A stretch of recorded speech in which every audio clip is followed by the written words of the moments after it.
What is up, everybody? Welcome into the Mac Wilson episode 51 of the Barking Brown Show. I'm your host, Jacob at Roachism13 over on Twitter. Joined as always by my wonderful co-host, Mr. Nick Carnes at Carnesies817 on Twitter, who apparently decided we were getting tubular this evening.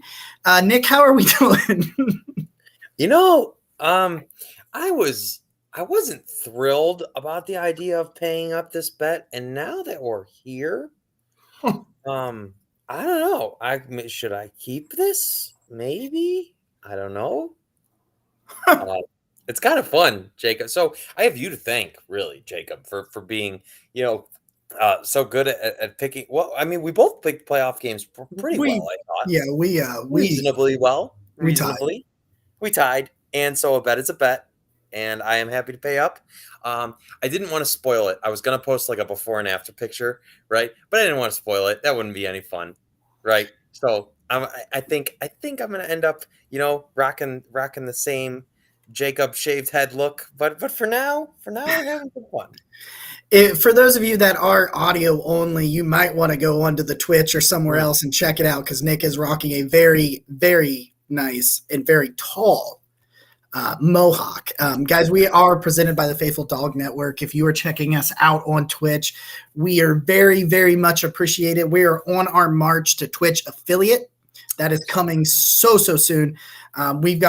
We are just preceded by the amazing guys over at the Yard Dogs podcast that just went offline on the Twitch. If you're wherever you're joining us, we thank you. I say it every week, man. The most valuable thing you can give somebody is some of your time. Thanks for giving some of yours to us. We are ecstatic. If you didn't check out the Twitch this past weekend, over on Saturday night, we did a mega mock draft Saturday night. We had 4 mock draft simulators. Nick and Ed had one. I did one. Tyler did one, as well as Mikey P from the Yard Dogs podcast that did one as well. Saturday, we had a quick hitter. Tyler and I gave you our top 5 edge prospects for the Browns, realistically, both in the early stages and on the late stages. Zach says you need to keep the mohawk. He is weighing in over on the Twitch. So we appreciate it, guys, man. We were more awesome exclusive content on the Twitch, so I suggest you follow it. We're only 56 followers away from the Amari Cooper jersey giveaway, so we appreciate that. We're going to bring Ed on. He's got some words, and we got an amazing guest to break down some Browns draft stuff. So, Ed, what is going on, man? What do we got going on tonight? Well, we got a great show, episode 51, and as you wanted to call it, the Mac Wilson episode. I wanted to go with Eddie Johnson. Those are for the Bernie guys back in the day. Eddie Johnson, great linebacker. Actually played in more memorable games, probably. But we'll give love to Mac Wilson, sure. We got Chase Winovich because of it, and we're going to go with that. But I also wanted to give our condolences from the show to the Haskins family. I am a graduate of the Ohio State University, and Dwayne Haskins, what he did, just like John Cooper in the 90s, he kind of brought that NFL pipeline. And the Buckeyes needed to be reinvented to keep up with the SEC powers of Alabama and Clemson. So come in Dwayne Haskins, and what does he do? 50 touchdowns. And he changed it. It was the Ryan Day passing game. So he will always be that first quarterback to actually take the Ohio State passing offense to the next level. So, I just want to say thank you to him personally, but also to his, say our condolences to his family. Tragedy, and hopefully. I will say I will always remember that Rose Bowl. That was one heck of a game that he played. I believe 3 touchdowns and no interceptions. I'll never forget him coming in when JT goes down against Michigan, losing in Michigan, and he didn't flinch. Like, dude did not flinch, and that's what I'll always remember. And it's just, yeah. I just want to say something I'll always appreciate about that is when you're a Buckeye, you're always a Buckeye, right? And so, it's like even, you're a Steeler, whatever. You're always our Dwayne Haskins Buckeye. And so, obviously rest in peace. But it's just, it's amazing seeing all the people come together and honor him. And I love that. So many people did. And it was really nice he deserved it. And what I want to say about that is, guys, just for anybody out there, and this doesn't have to be football related, but watching the video of him when he came to Ohio State as a young child and said, I want to play quarterback for the Ohio State University, made his dreams come true. So no matter what you guys' dreams are in your life, they can come true. So, and Dwayne Haskins is a testament to that. But I just want to say, on a happier note, we're going to have a great show tonight. Got a great guest, Jacob, and I'll let you introduce. And fire those Twitter comments my way, and we'll get them on. And let's go, guys. All right, Ed. We'll talk to you later, my friend. Okay, we are going to bring in our guest now. He is via audio only, so I'm not going to be clicking him on or anything like that. He's listening in the background. So we're going to bring on Barry Shuck. He is a staff writer of my goodness. I'm going to mess it up. Dogs. Is it By Nature or For Nature? Why am I messing this up? Bye. Yeah, dogsbynature.com. I am so sorry. That's Barry. How are we doing tonight? Hey, we're doing real well. I think the last 60 days, all the national media surrounding the NFL has been the Cleveland Browns, and then, there's 31 other teams. Yeah, yeah, it certainly does feel like it, man. It really does. We're also in that lull period, right? We're in that weird period where we're so close to the draft that we've all said everything we want to say about these draft prospects, and we're just trying to all kind of kill time. Yeah, it's the time of year to start talking about draft prospects. And then as you get closer, you go deeper rounds and start giving some profiles on prospects that a lot of people may not understand or even heard of. Yeah, I did that yesterday, actually. I released a late round piece for Dogman Daily. You know what? It could be just me, but I feel like the Browns obviously started out really hot with moves, and then we've kind of just been in this holding pattern. We're looking at our defensive tackles and we really don't have a starter at this point. So, and that's kind of odd to me because I think the Browns have been more active in previous years, but maybe this year that it's just playing out that they're going to let the draft happen and then add after. I'm not really sure. Yeah, so I guess so that we can parlay that into it, Barry. What do you think so far about what they've done in free agency? Are you good with what they've done so far? Do you think they wish they'd be a little bit more aggressive, or where do you stand on that overall? Well, there's two parts to free agency. One is the trades, and one is the free agent signings. I think in the past, that Andrew Berry's first 2 years, he's come right out of the gate, day one, and signed 3 or 4 high-profile, big-time Pro Bowl names. Jack Conklin, Austin Hooper. Even though he didn't pan out, he still signed him. He was a 2-time Pro. Just kind of a wait-and-see game. Other than the trades for Amari Cooper, Chase Winovich, really nothing has transpired. He did sign a real early Taven Bryan, the defensive tackle from Jacksonville, who I think is going to solidify the middle of that, because last year, at times, the middle of the defense was like running lanes. I mean, New England torched us. So did Pittsburgh in the first game. So we got to get a big body in, and that's what Taven Bryan's going to do. And by getting big bodies like that, you also protect your linebackers. But as far as free agent signings, it's been plus or minus, just kind of here and there. I want to say the biggest signing really is Jakeem Grant, the kick returner. Yeah. We have been devoid. Who was the last great punt or kick returner that you can remember for the Browns? It's Chris. Cribs. I'm a Golden Flash, so he holds a special place in my heart as a Kent State alum myself. But I mean, you're talking over a decade ago at this point, right? Yeah, absolutely. And JoJo Natson never developed, but Jakeem Grant, of course, he's a receiver, but he'll never see the field as a receiver. He is going to be the kickoff returner and the punt returner. I know it's been forever, and you put Donovan People-Jones back there. He made me nervous every time he called the ball. He looked long and lanky.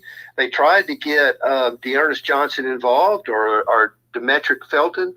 Demetric Felton did real well at UCLA as a kickoff returner, but he's only averaging getting up to, say, the 19-yard line. So that was a huge concern. But as far as the free agency, I'd give them maybe a D minus, a D plus, a C minus, somewhere in that range, because it really hasn't been blown up. Now, if they go ahead and re-sign Jadeveon Clowney, I'm going to give that a B plus. Mm-hmm. That's a huge swing. Wow. Yeah, I mean, we're big Clowney advocates on this show, We so are. I'm totally with you, totally with you on there. Let's shift to the draft, man, because that's really what we like to talk about this time of year. I talked about this with you pregame or pre-show about Christian Watson, and you have been to the senior, or did you tell me the last 27 years you've gone to the Senior Bowl? Is that correct? Yeah, absolutely. 27 years. I've seen, and that's an NFL convention. If you're on a coaching staff and your coaching staff gets fired, you show up at the Senior Bowl, you're a position coach, and you get hired between the morning practice or interviewed between the morning practice and the afternoon practice. You'd be surprised how many assistant coaches actually get hired at the Senior Bowl. That's crazy. I never even thought about that. Yeah, every NFL head coach is there. You'll see a lot of general managers. I've even seen Jerry Jones there. But every head coach is there except for the coaching staffs that are in the Super Bowl. You don't see any of those, but you see their scouts. Oh, okay. That's awesome. I love getting in there. My goal is one day I will be down there reporting for somebody. I don't know. I can't wait. Good. We'll make a beer run. That sounds great. Hell yeah. I know we're going to shift into draft talk. I understand that, but I just want to ask Barry, because Barry, that was a very strong grade to me, and I get it.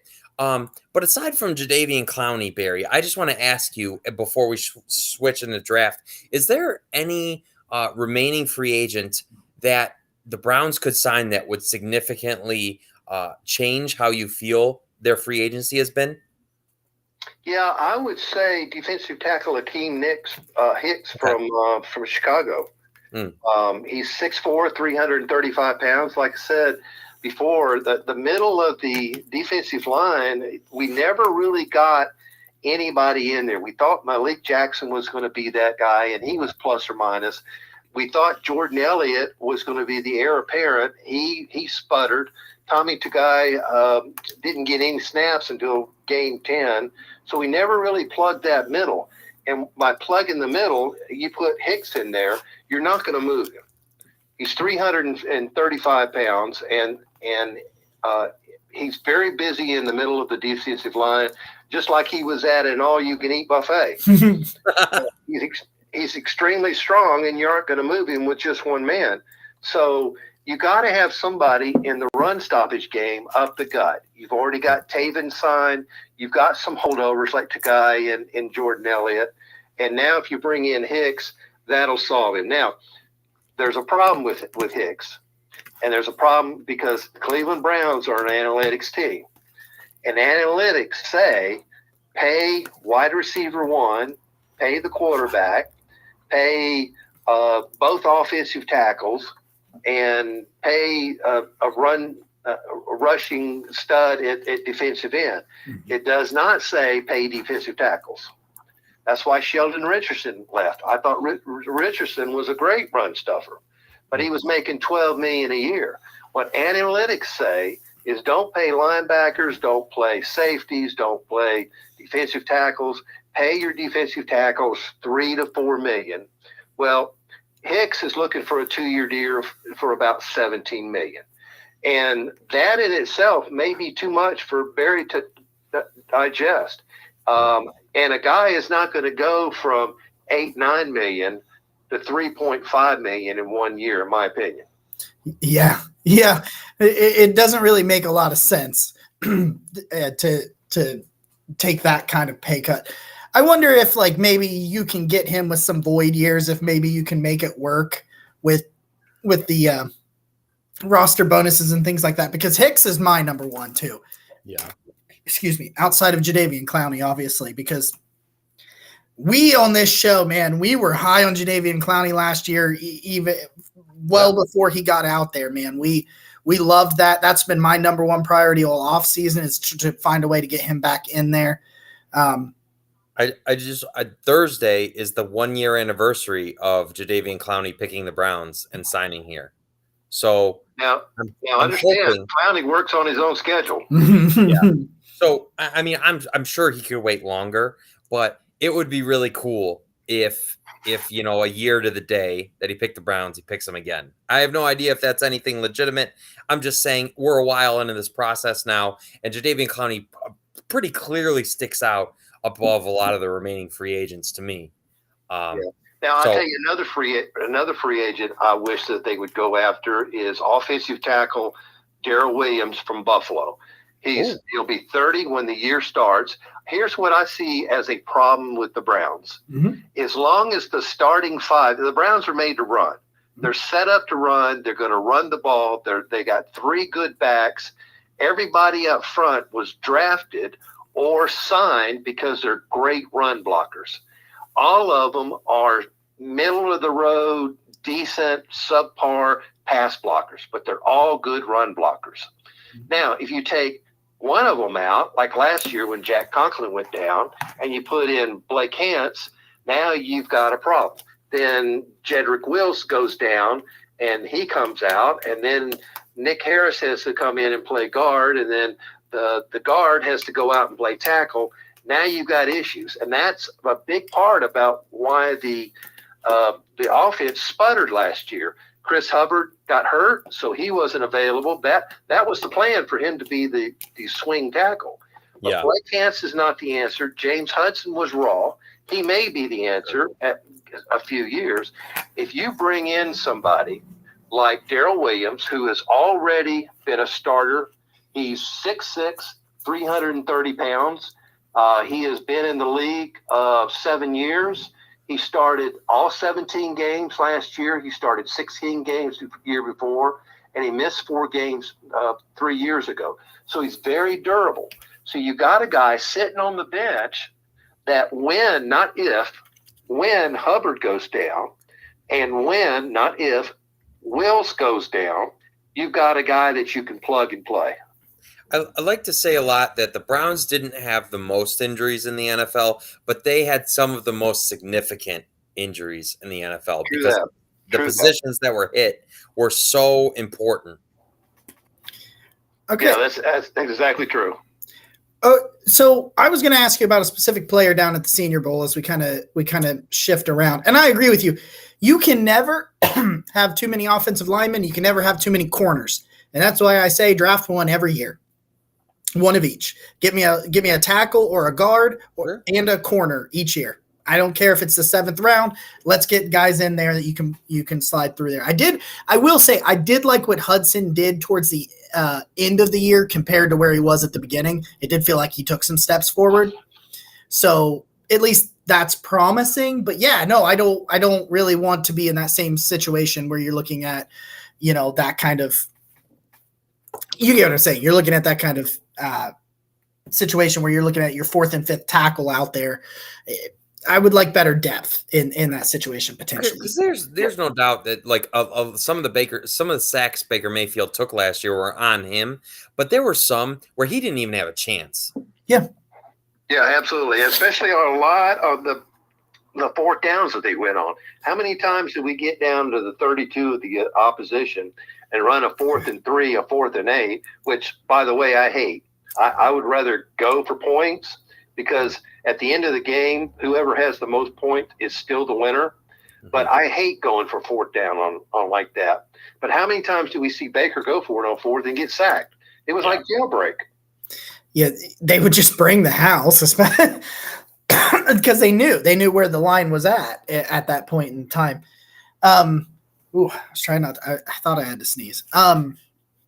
We got a question from over on Twitter, and I know this guy caught my eye at the Senior Bowl, so I would love to hear your thoughts on what do you think about the Browns potentially going Perion Winfrey at 44? Ooh. Oh, I love this dude. I absolutely love this dude. I am doing a draft pick series, and he is on my list. The defensive tackle room needs a quality player to come in and fight for a starting spot. We're not sure what Jordan Elliott, even though he was a 3rd round, but Perion Winfrey, I think he's going to be there at 44, and I would have zero problem with them taking him. He's a tough competitor. He's got a high motor, and he'll give you effort on every play. He's 6'4", 292. He runs a 4.89 40.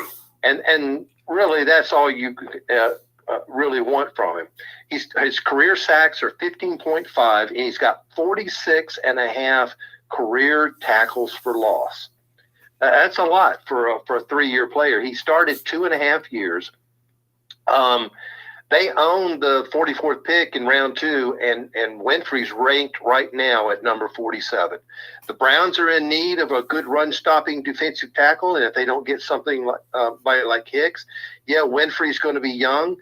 Tommy Tagai is going to be in his 2nd year. But Winfrey is an exceptional in one-gap defense, and he's versatile in that he can also play outside. He only played 2 seasons at Oklahoma. Where he started his career was Iowa Western Community College in 2018 to 2019. There, he was rated the best junior college prospect in the nation by 247sports.com. He's got good power with size. He's got an always-on motor. He never takes off plays. He's a hard worker. He played at the Senior Bowl. He was a standout. And at the Senior Bowl, half the first round and half the second round played at the Senior Bowl. Mm-hmm. And what's significant about the Senior Bowl is they bring in all of these high-profile blue-chip players on both sides of the ball. So if you're a defensive tackle and you're beating offensive linemen, that may be a first-round pick or a high second-round pick. Mm-hmm. So it's significant right there. But he is outstanding in run support. And in my opinion, if they're going to get a defensive tackle, that is what you've got to look for. Is not somebody that can push a guard back and get sacks. Don't look at sacks. Look at run support. Look at tackles for loss. And if he can plug that line, let's get out of these people just gashing us up the middle. Absolutely. I know there have been some questions as to whether the Browns would be willing to invest such a high pick in a defensive tackle, but Barry, from what you're saying, I take it you think they very much would. Yeah, and it all has to do with analytics. See, if you're taking a guy in the 2nd round, you're paying him 2nd round money, and you're paying him for 3 years. That's within the analytics guideline. Now, would they rather have a wide receiver? Would they rather have a defensive end that's a pass rusher? Sure. Would they rather have a safety? Okay. But you've got to get talent. You've got to stop that run up the middle. Absolutely. It felt like to me, you kind of prefaced this earlier, Barry, when you talked about Pittsburgh beating us up the gut.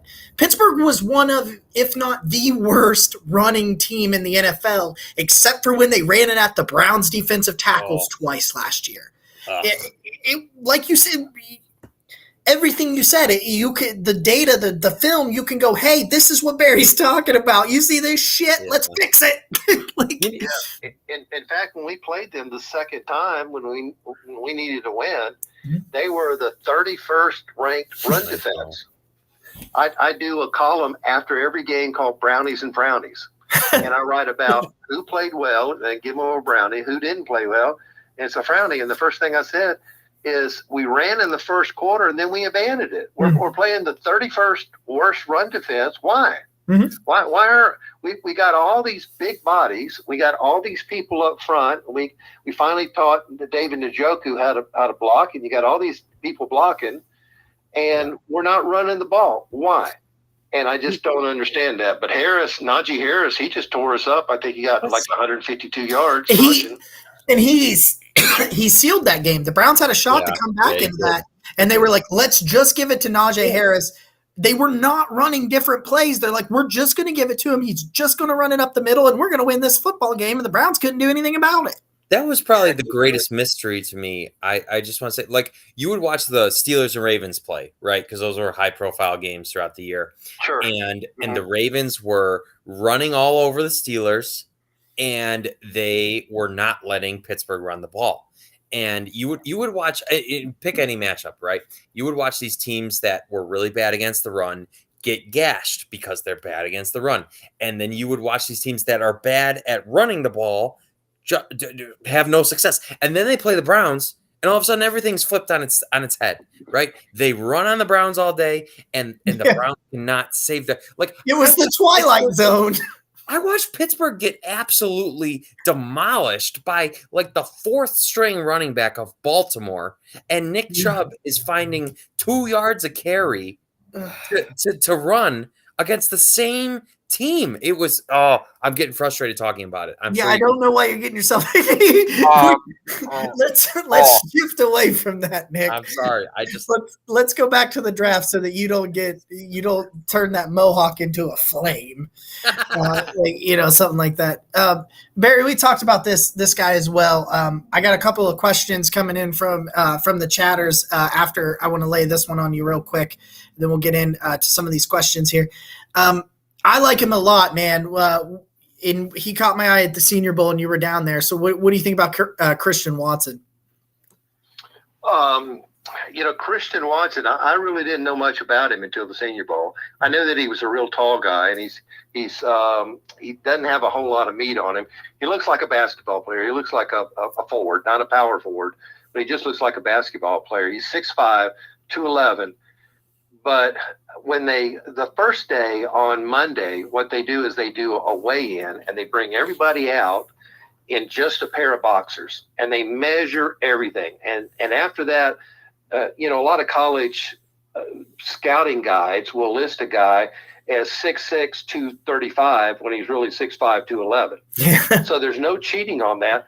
And Christian Watson just looked like a stick. If you've ever seen Tom Brady's combine picture where he just looks kind of hollow and he just looks like he's feeble, that's exactly what Christian Watson looked like. But he ran a 4.3640. Now, let me say that again.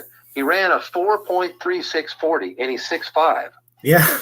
It was unbelievable what he was able to do that while he was at the Senior Bowl. He's got top level athletic ability, and his height is a red zone plus. They don't do the alley-oop anymore, but we all know what it is. It was developed by Whitey Tittle in the 1960s, where he had a receiver that would just really sky. That's all you got to do is just pop it up there where only he can get it. He's fluid also at running jet sweeps, so he's not afraid to run the ball. He's got these long arms, and he's got a great stiff arm maneuver. And the thing that's most impressive to me is once he catches the ball, he has moves. He's not afraid to go after players. He's not afraid to make contact, and he's trying to get as much yardage as he can. He's got great hands. Now, he was first team all MVF conference the last 2 years. Now, get this. All 4 years he was at North Dakota State, they won the national championship at that level. So all he's known is how to win. Mm-hmm. He's got huge leaping abilities, and after he does catch the ball, he covers a lot of ground after the catch. He's like there every year, especially at the wide receiver position. There's a guy that I've never heard of that becomes my draft darling. Usually last year it was Rashad Bateman, and I had heard of him, but not as, because I'm an Ohio State guy, so I had seen him some and those sort of things. But usually when I have a draft crush, they end up in Baltimore like Bateman did last year. So I'm really hoping that, Baltimore doesn't find a way to take Christian Watson, because that's just what happens. I want to give you credit, Jacob, because I remember his name escapes me right now, but you loved the receiver that the Jets drafted. Yeah, Elijah Moore. And he was pretty good last year. He really was. Yeah. Elijah Moore, man, don't break my heart all over about not getting Elijah Moore. Elijah Moore and Sky Moore, man, they're on the same cloth, and then Christian Watson's last year's Rashad Bateman for me. We got a question here for you, Barry. We're running close to the time here, but sure. Dan wants to know, who could you see? I assume he means to the Browns, so I'll preface this as who do you see maybe falling in the draft, maybe falls out of the first round into either to the Browns at 44 or maybe within striking distance? I would have to say Jahan Dotson, the wide receiver from Penn State. I have a feeling that because of quarterback activity, I think that there's going to be more quarterbacks taken in the first round than a lot of people think. It's also a very good wide receiver class. And you've got the normal names that would be taken for the normal teams that need wide receivers. But when Chris Olave ran a 4.2840, everybody was saying, okay. And now he's up in the first round. So players are going to drop. And players are going to drop completely out of the first round. And I can honestly see Jahan Dotson. He may not drop all the way to 44, but this is going to be my theory. If you take what Andrew Berry did his first two drafts, he stood pat in the first round and took a need player that was the best player available for what the Browns needed. But last year, he popped up when JOK was there at 52. They were drafted at 56. He popped up to 52 and grabbed him. I think it's very possible that the very first pick in the second round, which is owned by the Jacksonville Jaguars, I think it's very possible that Andrew Berry could make a trade with them and pop up from 44 all the way to 33 and grab Jahan Dotson. Then not only are you getting a great player and a great possession player, that's going to be our slot guy. We're missing a slot guy right now. That's going to be our slot, but you're also paying second round money for first round talent. You know, that's something the Browns have really struggled in recent years. I mean, Donovan Peoples-Jones is a contributor, and we're not sure about Anthony Schwartz yet. But obviously, you know, they tried to patch the wide receiver hole with Jarvis Landry and Odell Beckham, and now Amari Cooper. They really haven't gone young high yet, right? Like Schwartz was a third round pick. So it would be pretty exciting to me to see them go wide receiver and trade up to get that wide receiver. Especially because when you look at it, it becomes very interesting. What kind of wide receiver does he covet at that spot, right? Like because if you look at like Schwartz, the way he viewed the room, and it ended up being wrong, but they thought the room was complete with Beckham and Landry and Higgins and DPJ. They just needed another burner. So he gets Schwartz, and we knew it was going to take him some time to develop. And we've, got some growing pains going through things like that. But we have not seen what type of receiver he targets at that spot. So I think it'd be very interesting.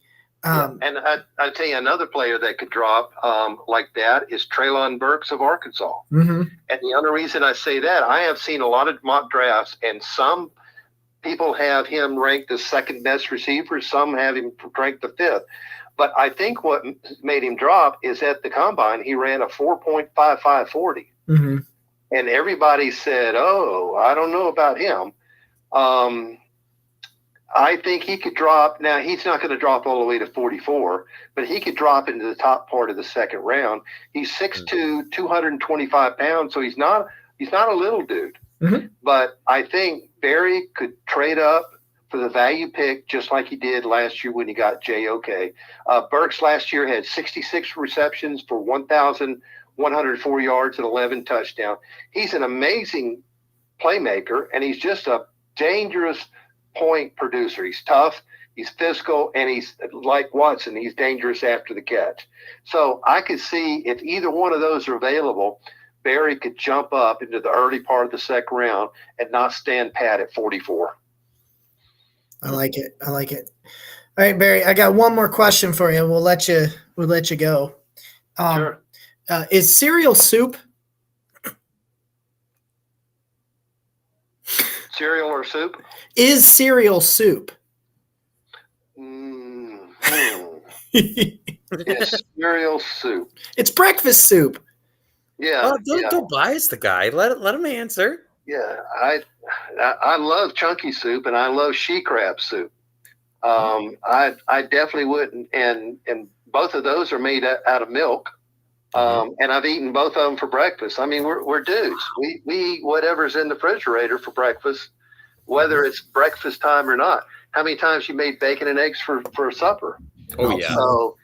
And there is a product called cereal milk. I don't know if you know that. It comes in a carton, and what that is the milk that you get through after you eat your Fruit Loops or your Lucky Charms. They take that milk and they put it in a carton, and you open it and you drink it. That is awesome. Wow.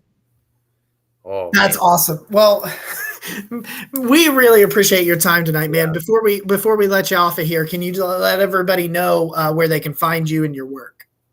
Absolutely. It's dogsbynature.com. That's DAWGS, of course, bynature.com. And we have, just like your site, we just have daily things. And it depends. Like today, I did an article on former running back coach Gary Brown passing. Mhm. He passed Sunday from cancer. He was 52 years old. He's the one that made Peyton Hillis a household name and got him on the Madden cover. But he just struggled with that for a year. He was running back coach at Wisconsin, had to stop in the middle of the year. But, we do different articles on different things. I've got a draft series going called Draft Insight. Every 2 days, it's a new guy for different rounds. So I started with the second round with 4 players, going to the third round, going to the fourth round. I got a question for you. Would you draft a punter in the 4th round? I'm gonna say that's a round too high for me, because I think in the 4th round you still have the potential to get guys like Harrison Bryant, who I think very highly of. I personally like the punter that they signed, but if he was not there, I think Matt Ariza is that good. So yes, I would. Wow. I'm even wondering if they don't pull the trigger in one of those 3rd round picks, I don't think Matt Ariza is going to be there. That is going to be a field position changer. You know what his nickname is? He's the punt god. Punt god. Yeah. That's I think that's going to be a game changer right there. And you think about it, if you wait to the 6th and 7th round, how many people are on the roster are still there that they picked in the 6th and 7th round? This guy will be here for 10 years. Yep. I will say, Barry, the one thing, when we were talking about the Browns' needs, I think one thing that's flown under the radar, there's been obviously like a lot of public pressure on the defense and Joe Woods and all of that stuff. But I think not nearly enough focus has been on the fact that the special teams have largely been more poor than they have been good, in my opinion. Through that. Yeah. That's why Doug Coleman was let go. He had to do with the punter and the kicker. That was his job.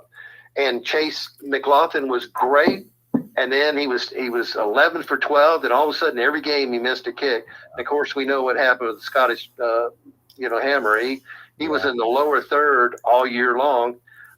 This guy Azira from San Diego State, he would be with the Browns for 10 years, and you wouldn't have to worry about it. Field position is a definite offensive weapon. Somebody brought up the other day that the Raiders took Sebastian Janikowski early, and they took their punter early, and both of them have been there for forever now. I think Janikowski's gone, but yeah. Oh, sorry. I know, my fault. But they were both long-term answers there for a long time, and so fine. I don't think someone like Areza has been seen before. This is a prospect, in my opinion, from what I'm looking at and everything I've seen with him kicking. How they talk about Andrew Luck being a once in a lifetime prospect at quarterback. I know it's a punter, but that's what I think Areza is. Okay. Yeah, and plus he's a left-footed kicker. Bill Belichick only hires left-footed kickers because the ball spins the opposite once it starts to come down. It doesn't spin the normal way. So if you're used to shagging punts as a returner, for it spinning one way and it's coming the other way, it's a completely different animal. And so he's a left-footed kicker, which is a plus. Barry, I know you're running out of time. I just got one yes or no question that I'm really burning on. Is Anthony Schwartz a meaningful contributor for the Browns in 2022? He's had, it's some receivers can come in and light it up. Mm-hmm. I think they hired him and they drafted him because of his track speed. He was an Olympic track guy, and he won the under 20 Olympics in South Florida. He's had a year under his belt. I think this is going to be his year to either shine or cut bait. Okay. I looked at him and his speed. I thought that he was going to be our Tyreek Hill. Mm-hmm. And I think it was just awesome that both of them wore number 10. I thought that was a good omen there. But this is going to be his year, and either he's going to be a contributor and be part of this offense, or they're just going to move on from him. Okay. Well, Barry, You, we appreciate you. We will. We appreciate your time tonight, man. And we will. We'll talk to you again soon. Enjoyed it, fellas. Have a good week. Thanks, Thank man. you, Barry. Have a great night. That was awesome. That was awesome. I We got to hear some really. By the way, seriously, if you don't follow Barry, it's. Let me bring up his @. I forgot to ask him his. Yeah, I followed him back. Too. I forgot to get his @ on there. I think it's Barry_Shuck, and I just want to make sure real quick because I know he promoted the website. I want to make sure I get it. It is. It's Barry BARRY_SHUCK. Follow him out. He told us some really cool stories pre-show as well. Talked a little bit about some of the players he's interviewed and some things like that over the years. And there's some really cool stories. So I really appreciate him taking his time to join on us here. And we're going to bring on producer Ed because he wants to know if we're going to go for it.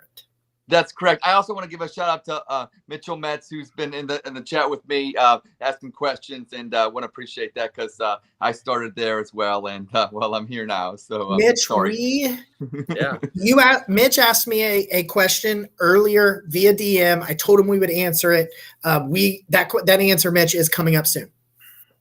He asked me this at 3:00 in the afternoon. I said I plan on talking about it tonight. So I just wanted to make sure I said to him that it's about Ronnie Harrison. So we'll answer that question here in a minute. Okay. Hey, Mitch, I just want to say, you know what? A lot of the people that we are tremendous friends with now have started by just commenting with us, right? Like we've got all kinds of chats and other things that we do. And so the fact that you're here means a lot, man. Thank you. All right, Ed, you got to go. You got one or two for us tonight. I got two. The second one will be a fun one. And this one, and I want to blame the Cleveland Browns for their lack of making moves this past week for these two questions. So I apologize in advance. Fine. Okay, but the first one. Now, you guys kind of mentioned it, but I'm going to have this caveat, okay? Would you guys go for it? Look, we have an offense, we have a defense, and we have an unspecial teams, okay? Yep. Now, I know you guys and Barry talked about some aspects of the special teams. I'm sick of it, guys.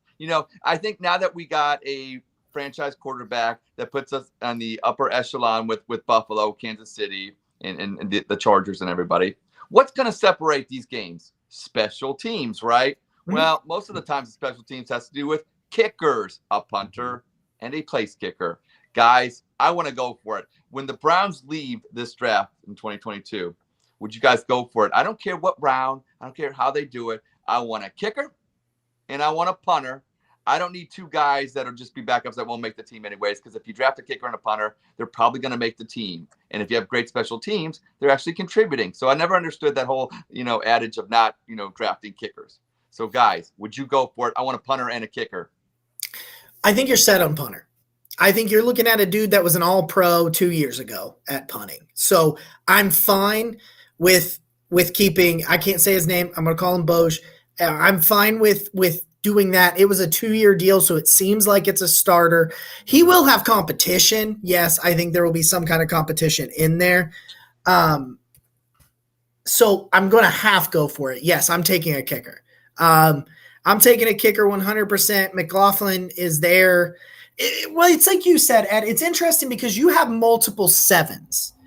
I don't know that you're going to go before that unless something happens like Cade York is sitting there at 202, or you really like Cameron Dicker at 202, whatever it is. I've got 2 7th-round picks. I'm not positive 2 7th-round picks are making the roster.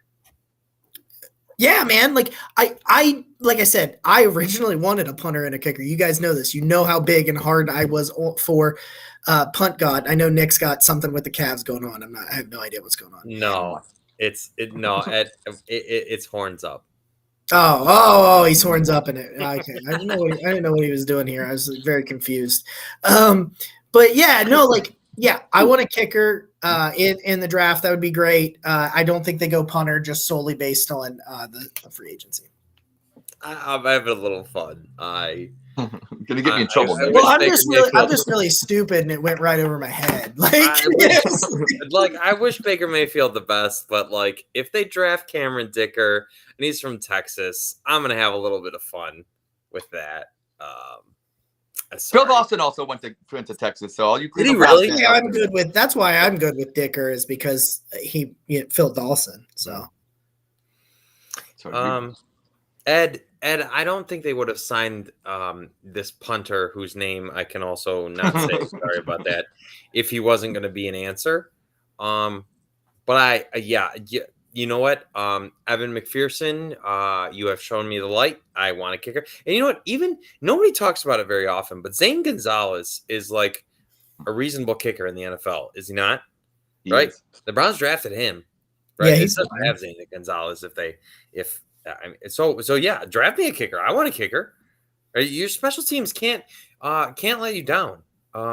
There were way too many games that came down to field goals at the end, especially in the playoffs. Like all of them. I mean, the Bengals, right? And like that Packers 49ers game was just whatever that was. I don't even know. But yeah, they needed kickers. So yes, I will go for it. And if we need special teams guys, give me it. Okay, now the fun. Now, this second question is brought to you by my kids. Wow. Because they told me of this. It's not a phenomenon, but there's something going on in this country. There's some injustices going on. There's some wrongs going on. And it happens to do with, would you give or would you go for it? Do you believe that basically adult children should still be receiving Easter baskets? yes, Because I hear it's a TikTok kids. phenomenon. I hear, I don't know what I get them. I still get them. My favorite travel mug, Browns mug, I got from my mother in my Easter basket last year. I'm 31. Thank you. I am also 31. My mother also gave me an Easter basket last year. It had a Chipotle gift card in it. Woo! Right? It had jelly beans. My girlfriend is grimacing at me right now because I am a 31-year-old child, not 32-year. But yes, I am a child and I want my jelly beans, and hopefully there's a Chipotle gift card in there, maybe. I am shocked. I when I asked this question, I didn't know what kind of fanfare I was going to get or feedback or anything. You guys have blown me away. So as a dad, you've got like 2 more decades of Easter baskets. The Superstar says they're cool as adults because we never really buy candy anymore, so it's a big W. Let's He's go. right. Serge understands. He gets it. He gets us. Gets us. This has been the greatest segment that we've ever had on Go For It. Okay, hold on. Whoa, where are we going with We're this? changing up. Peeps has come out with all new flavors. They got fruit What? punch. They got sour Peeps. They've got tropical Peeps. They've got every Peeps under the sun that you've ever imagined, and I want to try them all. Hey, babe, they got flavored Peeps. We got to go to the store. Run that back, guys. It's true, though. I swear to God, I saw them all in Walmart. There's a whole wall of Peeps that are We all got to go to Walmart tonight. Give me that flavored marshmallowy goodness. Peeps, I want it. Yeah. Underrated. Underrated. Let's go. Underrated. I'm excited. Sorry. Listen. This is what we need to know, though. We need to know where Carnsbot stands on Peeps. I would love to. Is Carnsbot here? I don't know. Is he here? He follows me, and that's a great follow, by the way. Hey, listen, he posted yesterday, or she, I don't know, posted yesterday that, what was it? Oatmeal raisin cookies are fire. Yep. That's what he said yesterday. No. And I'm just like, you know what? Carnsbot sounds like a guy we should hang out with. I'm just saying, May, I can never remember the date. 14th. May 14th. Why can't I remember that date? Is a perfect day for you to come Carnsbot if you're out there. I'm just saying. Yeah. Well, Carnsbot, you can come on this show anytime you want. Yeah. Yes. That would be We'll see cool. it. Ed, we will have you back in just a minute for the final segment, buddy. Thank you. Sounds good. Great job. Summer says that she loves Ed, so I just want that to be. Summer's great. If you don't follow Summer, you should. she's great. She's always nice. I don't know how you're always nice, but so you're a wonderful human being. So I just want to say. Oh no! Wait, hold on. What? Summer says she is Karn's bot. What? No. Is she really? Is this true? Is this big spoiler, big reveal? Did we right get now? the big reveal live on the show? Dude, Summer, if you made bot Karn's is? bot, I just want to say you're amazing, and that's all I have to say about that, because it flattered me, and like Jacob was like, dude, there's a Karn's bot now. Yeah, I was so excited. I was more. It was.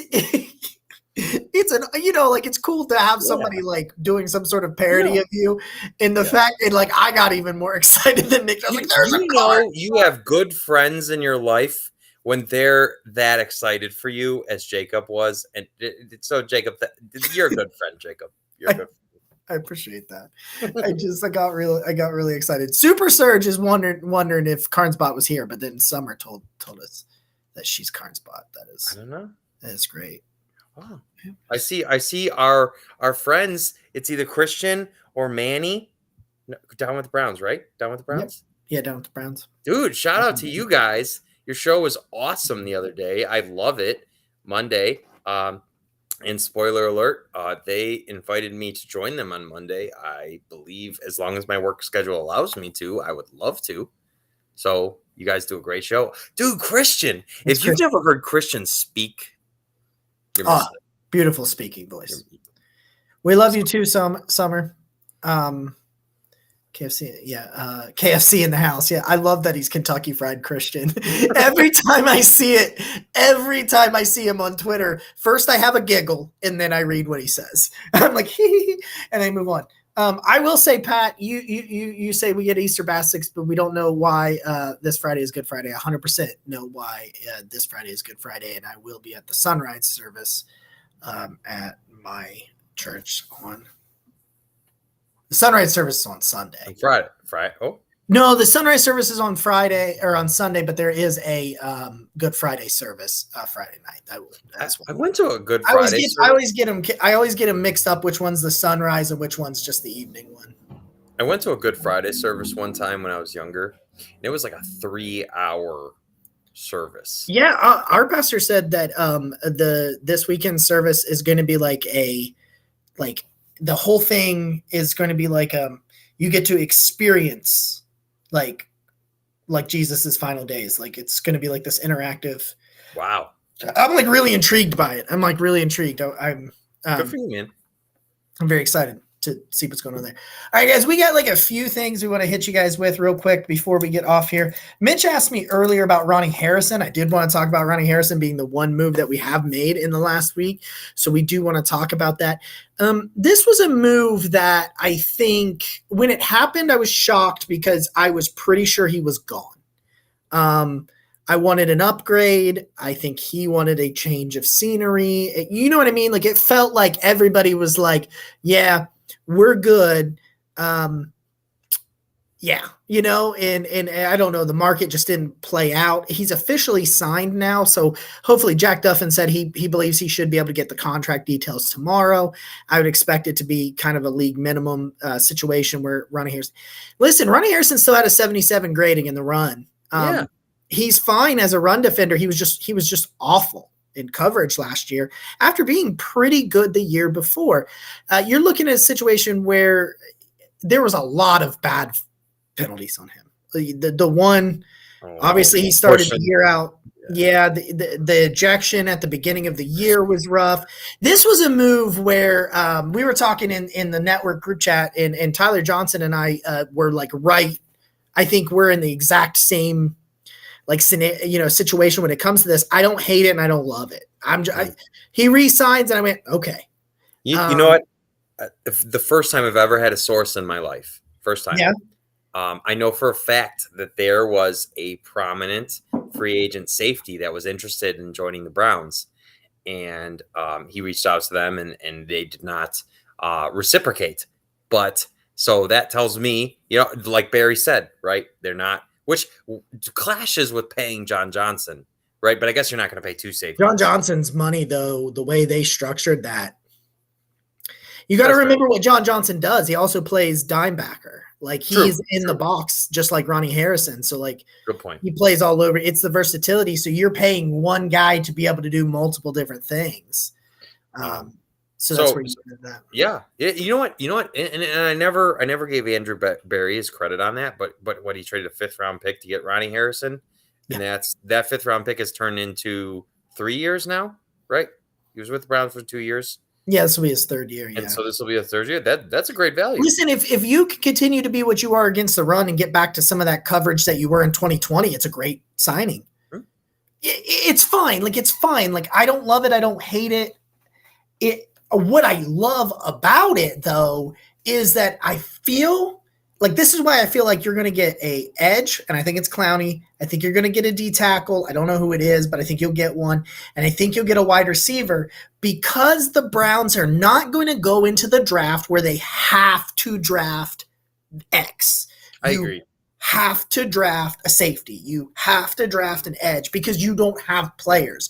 Okay, Ronnie Harrison might not be a top 5 safety in the league, but he is a top 20, 25, sure, maybe 30. He's a top 30 safety. He's somewhere in there. He's not bottom 5 in the league, right? So like he's somewhere around the middle or something. So you're going and you're saying like, I'm not going to be forced into a pick. So we love Nick Cross. Let's say Nick Cross is gone come the pick you wanted to use, and Verone McKinley's gone. Kirby Joseph's gone. It's too early for our boy Smoke Monday. Like, I'm going to draft this guy. I don't really want to, but man, I got to get a safety and I can't risk who might not be there. That Andrew Barry's not doing that. Not with any position. So I think that is why I love that was the aspect I love about. Yeah. I mean, on a serious note, right? The only time I can really think of the Browns like entering the draft and saying we must get a guy was when they drafted Jedrick Wills, right? Because they had to have a tackle. But that also fell at where that BPA and need aligned, just like it did with Greg Newsome at 26. But you were in a situation where you were top 10 and there were 4 tackles. Right. That class had 4 and you're like, maybe 2 are gone. Ended up only being 1. Yeah. And it ended up being the one that I was a little bit shocked. Well, Andrew Thomas was my guy, but I thought he would be closer to it. It was surprising because I thought Jedrick Wills was going to be the first tackle in that class. So I never thought that was a possibility for the Browns. It seemed like a foregone conclusion that he was the consensus number 1 tackle. I liked Andrew Thomas a little bit more, but you get what I'm saying. Yeah. He was kind of the consensus. So like that still kind of lined up where it was just like you had Chris Hubbard, you had Jack Conklin. Conklin used to play left tackle in college. Like you had some, not things you wanted to do, but things you probably could do if tackle didn't fall there. But it did. It fell out perfectly. So now, and you got to remember your first pick's at 44, man. There's a lot that's going to happen. So you can't put yourself into a crapshoot here. So I think that's where the Ronnie Harrison thing comes in. Yeah. I give it a C. Like if I'm grading, I give it a C with the ability to be a B. And that's kind of where it is on that. He's cheap, right? So that's good. Yeah. And you never want to enter the draft with like a glaring, obvious need. So I am hoping they sign a defensive tackle before the draft because I think that gives them a lot more flexibility. Because if the Browns add 1 defensive tackle, say it's Akeem Hicks, say it's even Sheldon Richardson, right?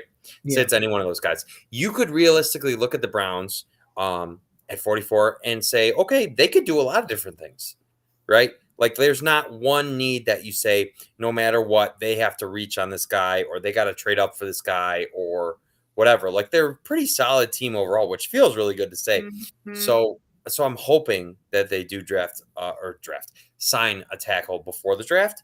We'll see where they go with that. I guess if the Browns, and I guess I ask you, Jacob, if the Browns had a glaring need entering the draft, is it probably the best case scenario that it's defensive tackle? Yeah, because you got to remember that the defensive tackles were awful last year, and that was a borderline top 10 defense. Yeah. Yes. Yeah. So I don't think they care. I love Travis Jones. I don't think it's a possibility because I don't think they care. Now, Barry talks about Perrion Winfrey. Perrion Winfrey's got just great pass rushing ability. And because he has that,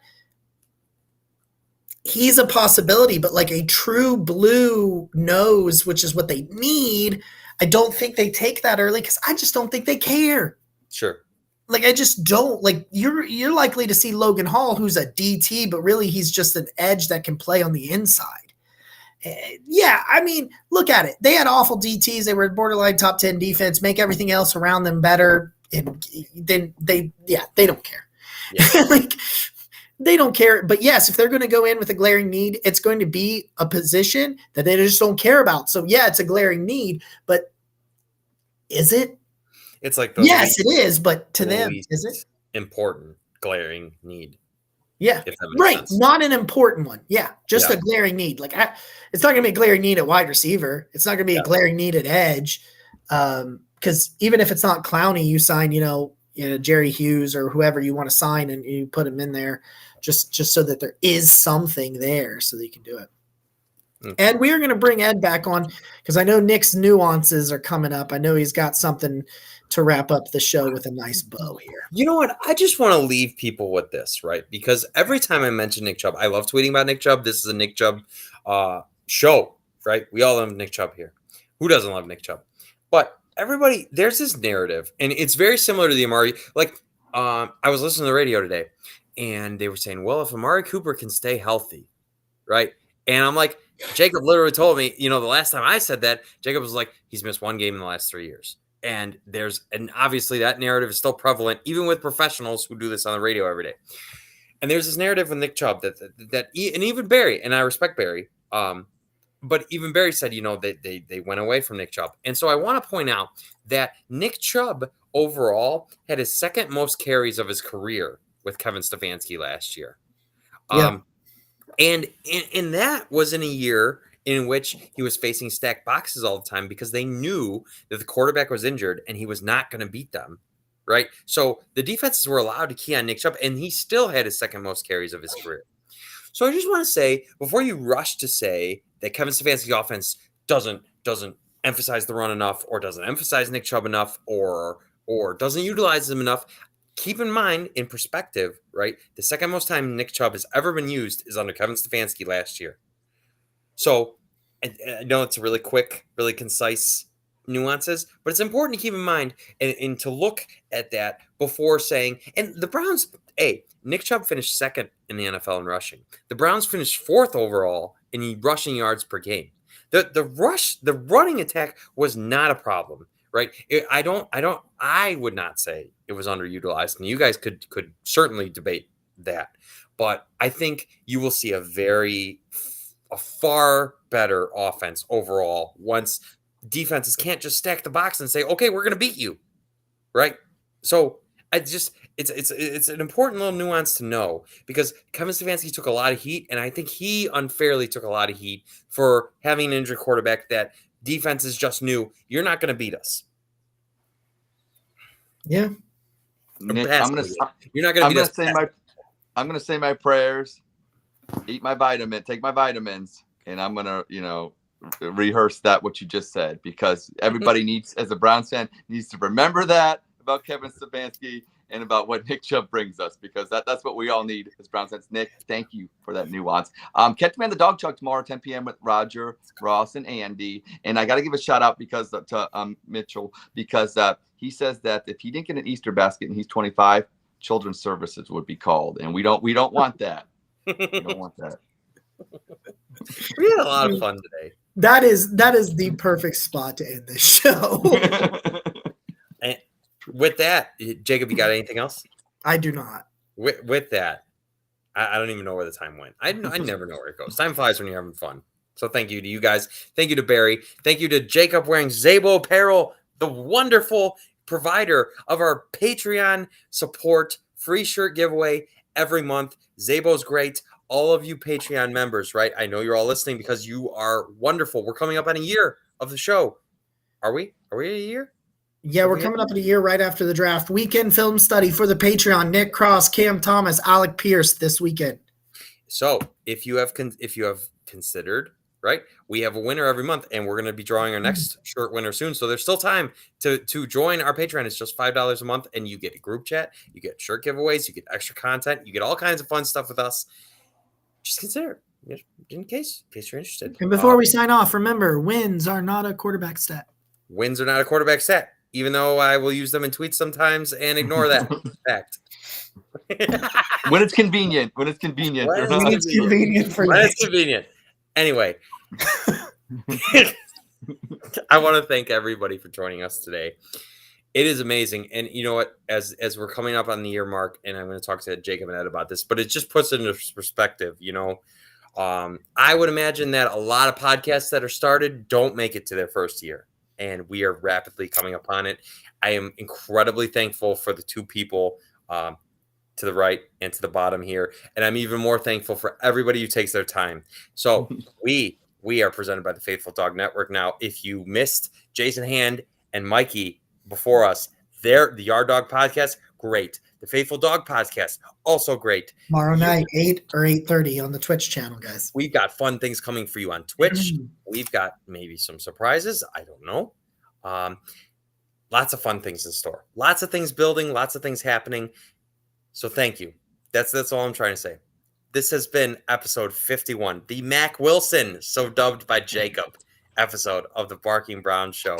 And Nick, he's Jacob. That's Ed.